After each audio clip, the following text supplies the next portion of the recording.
Welcome into this episode of Coach's Corner. Jordan Woodruff with you. Good to have you along. The episode today brought to you by Aftershave Barbering. All right, we're joined by Amie Huster, and we're talking about, all sorts of things, but mostly cheer. And those girls, they're busy right now, too. I mean, that's the thing. Everybody looks at all the sports that are going on, but those girls are out there at all those sports cheering them on. Yeah, they are.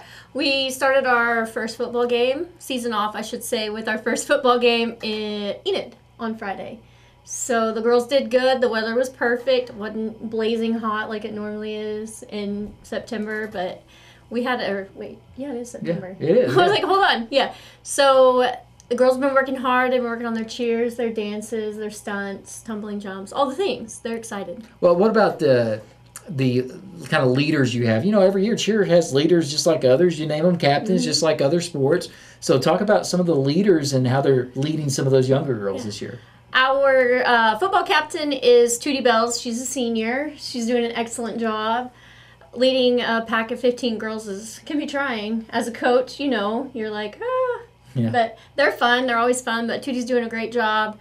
And our co-captain and our two co-captains for basketball, which is in a couple of months, but is Kamara Lockett and Riley Fast. All right. Those are our three leaders. And I'm sure it's always fun as a coach to get the new girls acclimated. Yes. You know, they go through their tryouts and everything, but then the season gets here and, you know, you got to take it seriously. I mean, people sometimes don't look at cheer and think they take it seriously. You take it seriously. Yeah. My girls, when we get there first thing, they always run a mile, typically at practice every day, unless it's raining. Then they run inside, which, you know, running around in circles is usually not fun. But they run a mile every morning before practice, and we condition. We're getting ready to start strength training next week, so we'll be strength training in the gym. But they work hard. I'm proud of them. Well, and one thing I know that you are working on more and more, it's not just the fact of being at games. You're wanting to be competitive as well and get to that part of things a little bit, right? So that's the reason you really want to work them hard, because you want them to go and maybe be able to win some competitions, get some more All-State cheerleaders like we've had. So I will have 3 girls trying out for All-State, I think at the end of November, end of October, 1st of November.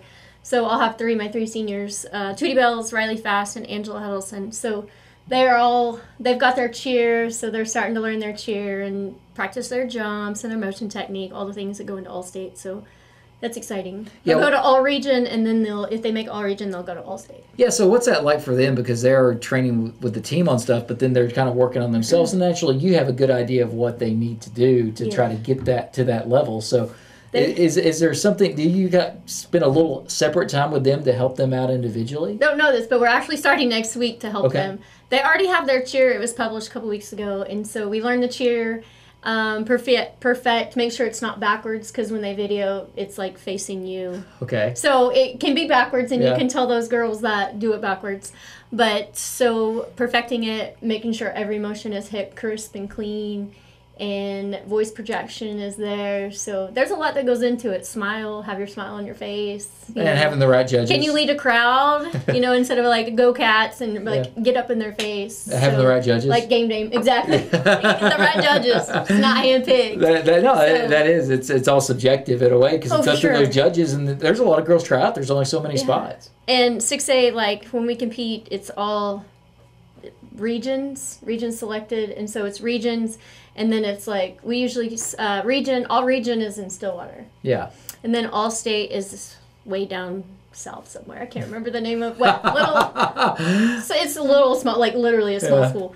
I don't remember the name of it, but it takes like 2.5 hours to get there on a bus. A bus. That'll be fun though. Yeah. I mean, it'll be good for all the girls, and you'll enjoy when you actually get to go do that kind of stuff. I mean, it's fun to travel on trips, but travel and compete's fun. Oh, for sure. And they get out of class.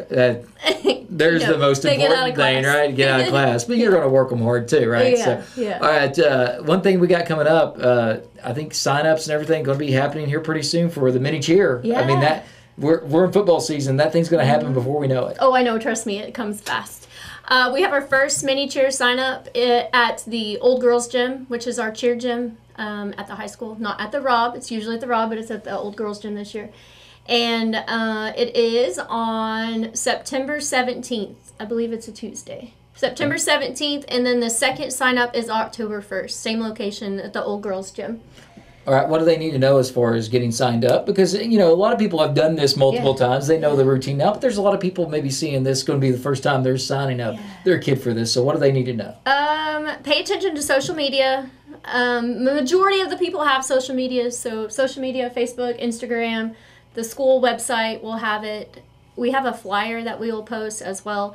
And we send them to the schools. Okay. We send the copies of the flyer with all the stuff on it that they need to know, the clinic dates, and we'll send those out at the schools. So all the schools, including McCord and Lutheran and St. Mary's, are on that as well. All right. So how much fun is the mini cheer, but also how much work is it as well? It's a lot of work. It's a lot of work.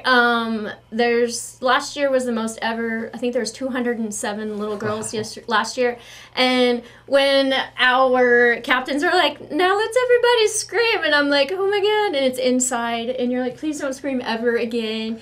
Like your head hurts, but so it's so in other words, much bring fun. some earplugs. Bring some earplugs if you're a parent. But it's so much fun. My big girls get to interact with the little girls, and they're in two separate time slots. I think it's from 3 years old to 6th grade. I believe is the. Well, boys or girls can come also. We had 3 boys last year. And one of the things I always think is the best way to learn is to teach. Yeah. And so for no matter what the sport, what the subject really, when you have somebody that is teaching somebody else and learning what you go through, right? Yeah. It's good for them because, like I said, that's the best way to learn is you're teaching somebody, you may be having to make it more simple than what it really is to try to get them to understand what they need to do. So that's a great learning tool for the girls. Yeah. Yeah, I know they do a cheer and a dance. So there's things that they get to learn. The girls design it. The older girls design it, and then they all learn it. And we spend one day on the cheer, one day on the dance, and then one day it's actually on the football field before they perform. It's on a Thursday, and I believe that week is fall break. Okay. Because you're out of school on Monday, so clinics will start October. I want to say 16th. Or 15th, 16th, 17th, and the game is the 18th. Right. So Friday the 18th. That's right. Mini cheer will be 18th, and then this is an important thing for your program as well to be able to do this. It's a big fundraiser. Right. Yeah. That's the thing to remember. This is a huge fundraiser, and I don't know if it's the primary, but it seems like it probably would be the primary fundraiser for cheer. So when I was a cheerleader, I remember we did the fireworks stand and mini cheer. That was our 2 big ones. And even when I was a little girl, I remember doing mini cheer. So it's been around. I would like to know for how long. Well, it's just I don't know. It's good on all fronts. Fundraising, the older girls interacting with the little girls. The fact that, like I said, you are raising that money. They're learning because they're teaching. The parents get involved. I mean, it's a great thing all around, and it's really become a good tradition. Not just here at Ponca, but they do this all over. It's a great tradition on one of those Friday nights every year. Oh yeah, it's fun. One year it was really cold.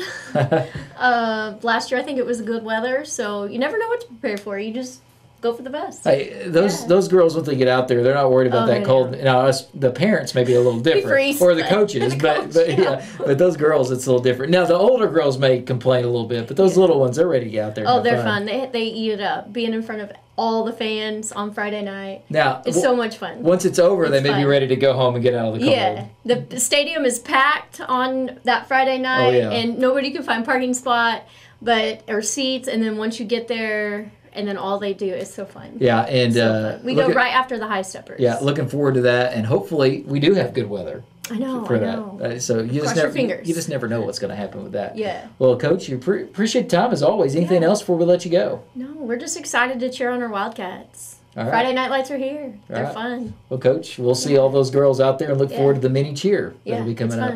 Coach Amie Huster, and that's going to do it for us. This episode has been brought to you by Aftershave Barbering, and we appreciate you watching this episode of Coach's Corner. Until next time, Jordan Woodruff saying so long, and go Cats.